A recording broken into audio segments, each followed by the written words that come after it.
Yep. And I want to welcome our audience and welcome you. So good afternoon. And for those of you that are just joining us for the first time, my name is Kelly O'Brien, and I lead both the Alliance for Regional Development and the Chicago Central Area Committee. The Alliance is an organization that was created in 2012, focusing on the Milwaukee, Chicagoland, Northwest Indiana corridor. The Chicago Central Area Committee was created in 1956, and it focuses on the planning and development of Chicago. And their sister organizations, we started pandemic programming back, I can't believe it's been over 2 months ago. And as of June 1st, we have transitioned to what we're calling our series focused on disruption, driving innovation, and embracing economic change. Believe it or not, that tagline was selected last year when we started the planning for the 2020 Summit on Regional Competitiveness.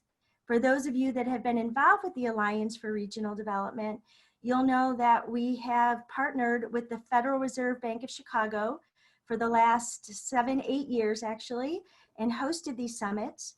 This year, it's going to be held on starting November 16th. So mark your calendars, more information will be following on that. But our goal now is to create programming between now and November 16th that really focus on those topics. And we're really thrilled to have workforce strategists with us today, because I think that it can be argued that this conversation can really fall in all three of those buckets.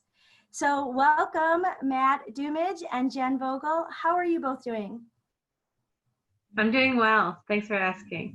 It's interesting, continuing this work from home. I think at first we thought it was going to be quick, but it's still an adventure for sure. Yeah, I agree. Hi, Kelly. It's great to join you this afternoon.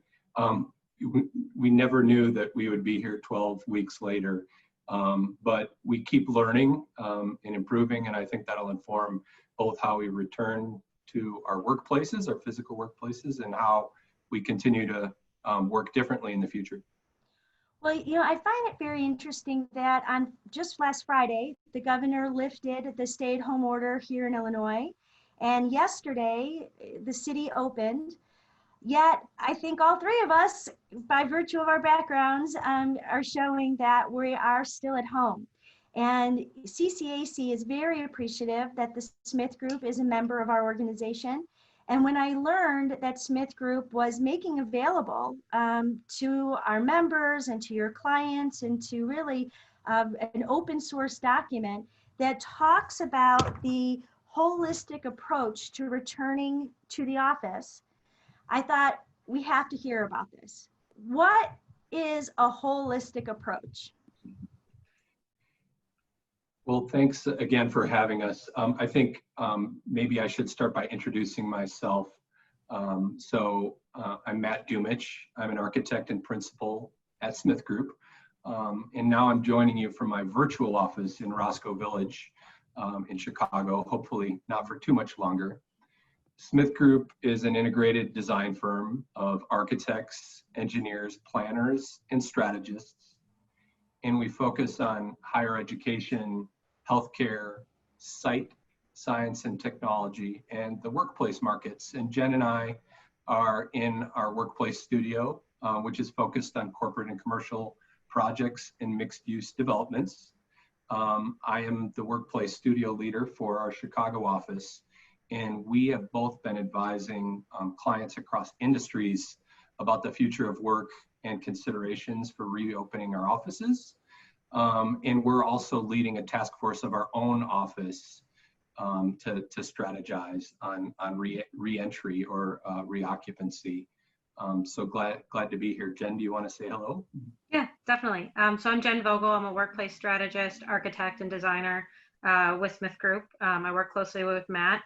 And you'll see from this webinar that there is a lot more to going back to the office other than just opening up the city. And so we really put an employee satisfaction and employee engagement approach ahead. So right now we're kind of about, I'd say 3/4 of the way through where we feel comfortable, making sure that we have that employee engagement and the interest to go back. And so that's why we're not quite back yet, because we want to make sure we're doing the process correctly before we just jump in. Yeah, and I would just add that while the city of Chicago kind of formally reopened yesterday, as Jen hinted, we're still a few weeks out. And I've heard similar stories from some other architecture and design firms in the city. But some of our clients are not planning to return until 2021. So kind of following a vaccine and thinking about returning after we have a vaccine. So there's a real range of strategies.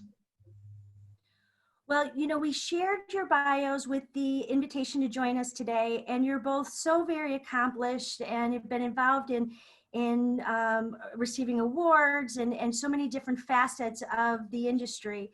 So we're really excited to hear your perspective and to understand, again, what SmithGroup is doing and how your strategy can really be applied across the board to all of our audience, member firms, and alliance stakeholders. Great. I'll go ahead and share then. Get started.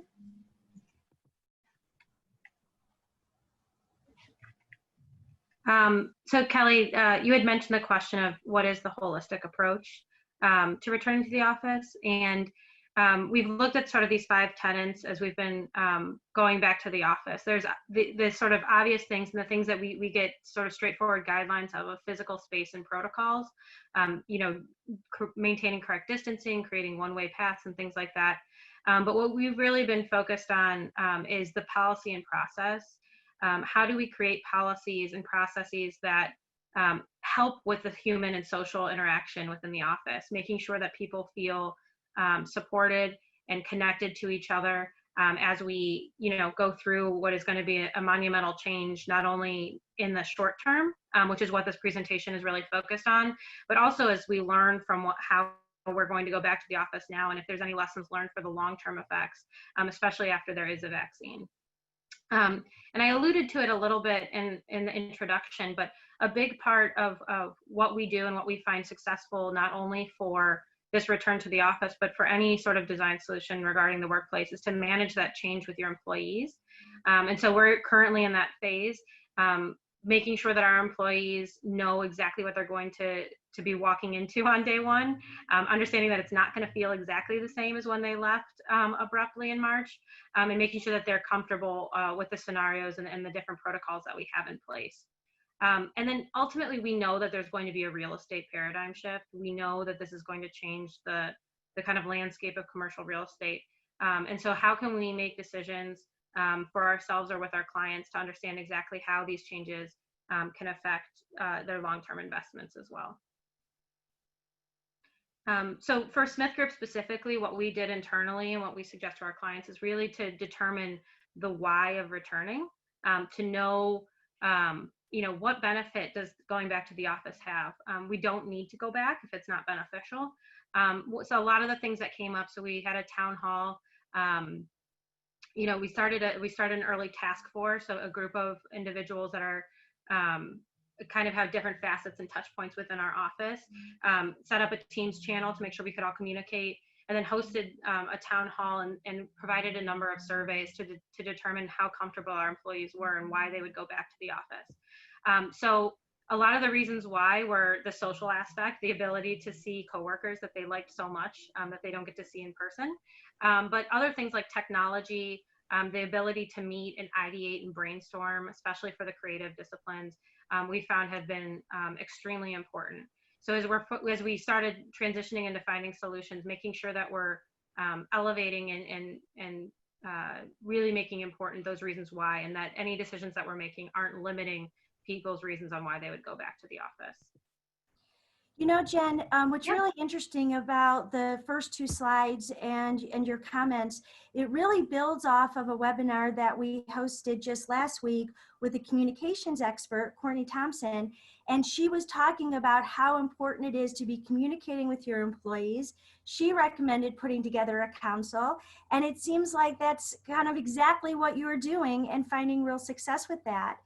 I also want to remind the audience that there is a question and answer button at the bottom of the Zoom screen. So please feel free to submit questions, and I will do my best to make sure we get them to our experts. Yeah, we find as soon as you think you're over communicating, you might be communicating just enough. That's really the kind of thing that we tell yourself. As soon as you feel uncomfortable with the number of times you've reached out to your employees, you probably are giving them just enough ease to move forward. And that kind of leads into sort of our next question too. One of the other things that we surveyed was, what are those individual barriers? We know that everyone's instance is different. We've learned that, I think, a lot through this coronavirus sort of quarantine, understanding exactly, that everyone's lives are not the same. The positions that they're in, the responsibilities that they have are not the same. And so we want to make sure as we begin to re-enter the office that we have learned from that experience of having the window into everybody's life, the literal window of the virtual, the video conference into everyone's lives. And so understanding that different people are going to be able to come back at different times, depending on whether or not that's due to childcare needs, only having access to the office by public transportation. A lot of people are nervous about how to get to the office. We can control the environment once we're there, but how do we get there? And then, health, either for themselves or for their loved ones if they have people who are immunocompromised. And then just the emotional well-being. It's not beneficial to go back to the office if it's going to cause you more emotional stress than any benefit that you would receive from technology or things like that. So making sure we're thinking about the employee from a holistic perspective in that aspect. And so what we do for this specifically is take these barriers and really begin to formulate our policies and processes to make sure that we're mitigating any of these nervousnesses that our employees have. So Jen talked a bit about some of our process, and I'll get into some of the strategies and solutions.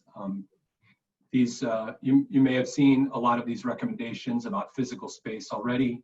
I'll say for SmithGroup, we have 100 people in our office. We're all on one floor in the Jewelers Building on Wacker. And we started by evaluating our own floor plan, in addition to coordinating with our landlord in what the plans are. And actually, Jen is on a task force for our building, advising our landlord on this strategy as well. But we look at risk points, what are common spaces that a lot of people congregate, or our shared surfaces. We looked at physical distancing, of course, looking at the spacing of where people are sitting. We looked at circulation paths and defined zones in the office where people can circulate one way. So we have a racetrack on the inside of the core and a racetrack on the outside of the core going opposite directions. We have a concept called safe desking. Everyone has a laptop. So we're asking that people take their laptop home at night and take any personal effects off the desk so they can be cleaned. And then one real important one is about safe and equitable collaboration. People will come back to the office in waves for the various inhibitors that Jen mentioned. And so some of your team might be in the office and some may not for whatever reason, and we want to be equitable about that. So we recommend, even if some of your team might be meeting in person, that there's always a virtual link so that others who may be remote can join you. Next slide, please. And then really, as we get into the actual return, first of all, we start with this concept that I think is really important. It's called non-judgmental flexibility, and that's guiding our process. We want to be very understanding the range of emotions that people are feeling, and we need to be treat our partners with empathy. So this flexibility is really guiding. Then no one is returning to the office until they're ready. And so it's really about people, comfort, and safety that are primary. Because we have learned that we can work remotely, and it's also the right thing to do. We're still a few weeks out, like I said, and we're at this point of, and this touches on Kelly's question about change management. The communication is absolutely critical. We learned actually as we've communicated along the way, and frankly, sometimes we've had meetings where we questioned whether we needed to have this open forum, but the team always appreciates that touch point, the opportunity to be heard and to just hear even plans that aren't fully baked. But what we learned through this process and through our surveys is that between Town Hall 1 and Town Hall 2, when we shared more specific plans, 20% of the office felt more comfortable returning after the second meeting where they learned more concrete evidence. And the background of this slide here is just showing some of the signage that we're installing in our office to really make visible some of these policies. And that includes, use of space as well as, general etiquette. But it is really important that people understand and have a comfort level. And then Matt, yeah. I'm sorry, can you expound a little bit about the rotation system? And I mean, I understand that one of the key tenets is not, is giving people the choice of when they're comfortable to return to the office. But from managing a business perspective, how does SmithGroup handle, or how does it recommend other companies handle putting together a rotation system? Yeah, I've heard a variety of strategies, but I'll tell you what we're doing. First of all, the survey data showed that we're not going to come close to the 50% occupancy that's recommended by the city. So we will stay under that threshold just based on people's comfort level. But again, as we continue to survey, as we move forward, we'll learn and monitor.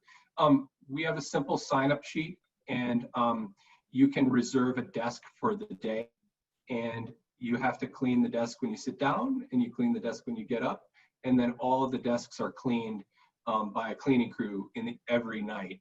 So basically every day you can check out a desk, and we're managing or monitoring capacity that way. But like I said, in the immediate term, we shouldn't have an issue with that capacity.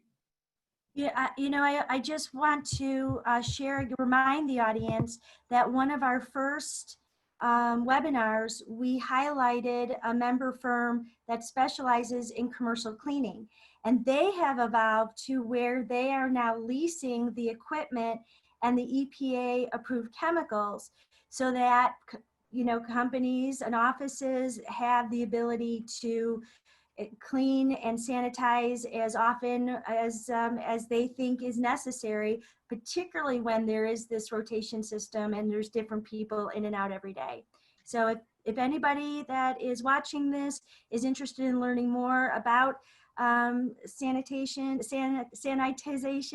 and the company that we profiled a few weeks ago, please email me and I'm happy to share that information. I want to make sure we leave time for any questions from the audience. So I just have one last slide that I wanted to share a few drivers that we're using to return to the office. Of course, be safe, be human and respect your coworkers, be flexible. That's that, as I mentioned, that there's no one size fits all strategy, and not everyone will have the same level of comfort. Go to the office with purpose to be effective, and then be equitable. And I touched a little bit about that. I do think that we are learning a great deal from this process, and we'll continue to learn. We really focused today about the short term, but this, what I call experiment of working from home, will be transformational on how we work in the future. We hope today really just to cover this short-term return to the office, but we'll continue to monitor and learn as we go forward about the impacts on the future. So maybe with that, we can turn it over to questions. Sure. Well, one question is, you showed some great signs. How would our members and our audience be able to get signs like that for their business offices? Well, give me a call. We do have templates that we can provide. We also have a tool that we call Disto, which can take floor plans and run a script on them to look at the physical distancing and the risk points. And like I mentioned earlier, we're helping quite a lot of people advise in a variety of ways, but whether that's layout or signage. One thing I will say is a lot of people have been talking about barriers and putting physical dividers. And personally, in many the conversations that we've had, we're not seeing that being implemented. I believe that the physical distancing requirements, and by the way, everyone will be required to wear a mask upon return to the office and wear it in the office. But with that, we're not having any physical changes to our office. Interesting. And we do have some questions that I want to get to, but I also want to make sure that we talk about SmithGroup and the ability that you can help companies kind of redesign their space and use a calculator so that there is that 6 feet and the necessary distances. So for all the audience members, please be aware that SmithGroup does have a variety of true assets for companies and their employees. So Matt and Jen, one of the questions from our audience reads, does the rotation system mean that none have their own desk, but rather a sign-up approach? So I can tackle that one. Our original office prior to this sort of work from home shift is an agile office, an office where we had no assigned seatings to begin with. So one of the main tenets of that was you could come in the morning and you could choose and select whatever workstation worked best for you. We know now, obviously, that we want to limit sort of the movement. I mean, before anybody can move between 6 or 7 different seats in a given day, depending on their task. But what we're looking to do now is give those that are going to be in the office every day or plan to be in the office every day a little bit more of a permanent area or permanent seat, so that they know that their location is theirs more so. But in order to accommodate at a 50% capacity, what we didn't want to do is create 2 different groups of people who are allowed to go or forced or felt obligated to go into the office, and create a second group that felt either forced or obligated to stay home. And so in order to create a more flexible approach, where we are allowing a sign-up sheet basis to kind of give the most tools to the most people who would want to be using them. Great. Matt, anything you want to add? No, I think Jen answered it well. Thank you. Excellent. So the next question, how are you handling OSHA implications of cleaning chemicals being used for cleaning desks by employees, PPE, HAZCOM, as well as continuing availability of cleaning materials? We're having issues obtaining supply and safe, effective cleaners. I know I can't find any kind of disinfectant wipes, and it's hard to even find hand sanitizer at the store. Vigilance by our operations team. So the return date kept pushing out, and we were feeling really pressured. For the original return date was something like April 15th or something like that. And so we had ordered a significant amount of sanitizing stations and hand sanitizer to be put. It's basically become like exit signs in offices. You'll see a sanitizing station from every vantage point within space. And I did stop into the office last week, and we literally have a pallet of cleaning supplies. But to dig into the question, the cleaning supplies are just kind of wipes for individual use, but then our cleaning crew will come through and wipe down all the desks at the end of each night. We don't have any specific higher standard, and I'm not aware of any specifics related to OSHA that would impact that. Another question that we have is, how does a mix between working remotely and having some people in the office affect the collaboration and culture of a company? Yeah, so one of the big things that we're talking about is that similar to when we were in an agile environment, you would pick your workstation as you could pick it for multiple reasons, either individually because it fit your work choice, or together as a team or a group based on what you guys needed to accomplish that day. And so we're taking this approach of returning to the office very similarly. If you're doing individual work, you can make that decision individually. Is it, do you need heads downtime and working from home is better? Or do you need a resource like a printer or materials that are in the office to do so? But we are also trying to make teams more proactive in that conversation, knowing which teammates feel comfortable going to the office, knowing which teammates need to work together. And so making that kind of decision collectively among your team and feeling empowered, whether or not you want to or not want to be able to speak your mind, to make sure that teams can collaborate the best way possible. One easy logistics thing that we're doing is that all meetings, even if all team members originally plan on being in the office, should have a web component, just in case there's a last minute change or there's an issue regarding public transit, that we can accommodate all people and people don't feel sort of required to go to the office in case they do have other reasons why they need to stay home. Yeah, and I would just add that I do recognize that we're fortunate that we had a culture that kind of supports this agility in the office. A lot of people struggled to get mobilized in working remotely because they didn't have either the infrastructure in technology or the culture to really support this kind of remote work where the bosses aren't watching over you, task mastering and getting stuff done. So that was fundamental as a cultural issue. And then maybe just to change gears, it does require a lot more video, a lot more intention to connect.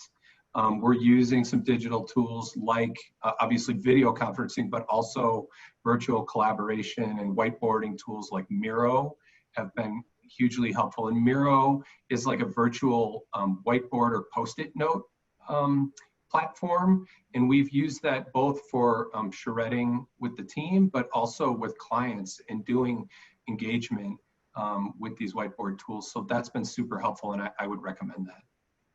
And how do you spell that so people can find it? It's like the artist, but M-I-R-O. Thank you. Well, you mentioned that you're a few weeks away from being able to probably effectively go back to work. What is your realistic time frame, and how does a potential spike or second wave, given the reopening, how do you expect that to factor in? Well, it's something we're constantly monitoring, and we have healthcare expertise in-house as well. And I have to say that's been healthcare design, that is. It's been helpful to understand, we're in our own little boxes at home right now, and you hear things on the news and you see things on social media, and it's really hard to understand what to trust. So it's been helpful to understand really the health care expert perspective on the right way to approach these things.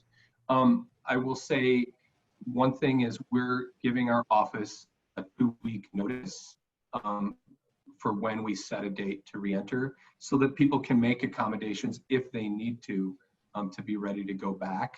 And that date has shifted a few times already, but we're looking hopefully in the next week or so to be able to announce a date. And what about, do you have any thoughts about the interaction with suppliers or vendors coming into your office? Yeah, that's come up a few times. I think we're going to limit, I don't know that we're specifically restricting, but in-person meetings or having people into the office, I personally would prefer that we find or continue a virtual interface for the time being. We're going to probably discourage non-essential meetings. Well, it's hard to believe, but our 30 minutes are up already. These conversations always go by so fast. I want to thank both of you for your insights, and I really found so much of what you said to build on the conversations that we've had over the last several weeks.